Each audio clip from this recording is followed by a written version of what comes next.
Empire.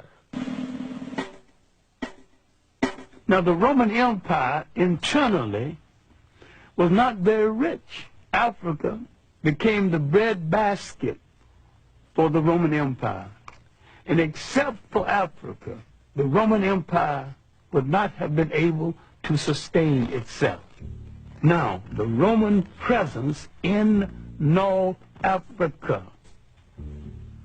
is going to force into being one of the great events in human history. Roman taxation, Roman oppression would cause people to turn to new gods and question old gods, to turn to a story about a God who comes forth to rescue them. Now, they would draw from African folklore the story of the child in the manger. And what am I saying? Later, in retrospect, he was referred to as Jesus Christ.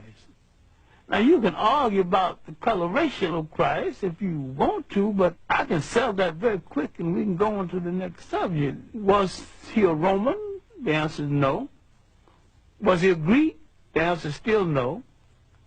These were the only European types in that part of the world at the time. If he was neither Roman or Greek, he was one of those other people. And all of those other people were non-European and non-white.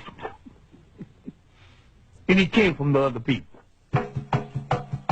During that time of Roman dominance, Africans hold high military and administrative posts in the empire. The Romans and the Greeks had no color prejudice comparable to the kind of prejudice we will know later on. Otherwise, why would 3 Africans become emperors of Rome? Why would there be 3 African popes? Finally, Constantine decided to make Christianity the religion of the whole of the Roman Empire. Now we're coming to the critical period when the Roman domination of the church so corrupted the church, the Africans began some disenchantment with the Roman interpretation of Christianity. Constantine calls a council of bishops and priests at a place called Nice, the Nicene Conference. It is at this conference that the European created a European concept of Christianity. It was at this conference that they began to take the African saints out of the literature of Christianity. Now the corruption had started. The physical concept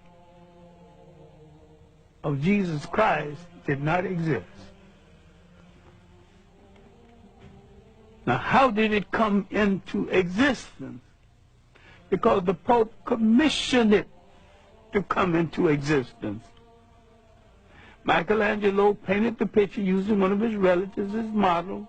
And that picture, one of the finest pieces of propaganda ever projected in history, has changed the minds of millions of people as who's supposed to represent God, whoever he or she is. And I have no problem with the she. Spirituality is a way of accepting the fact that there is a spiritual force in the universe larger than all of mankind.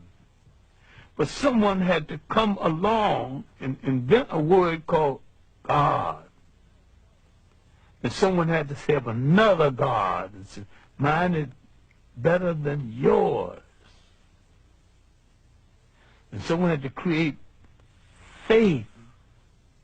Someone said, I have the true faith.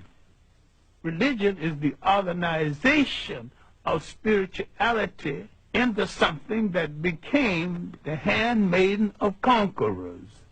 Nearly all religions were brought to people and imposed on people by conquerors and used as the framework to control their mind. My main point here is that if you are the child of God and God is a part of you, then in your imagination, God's supposed to look like you.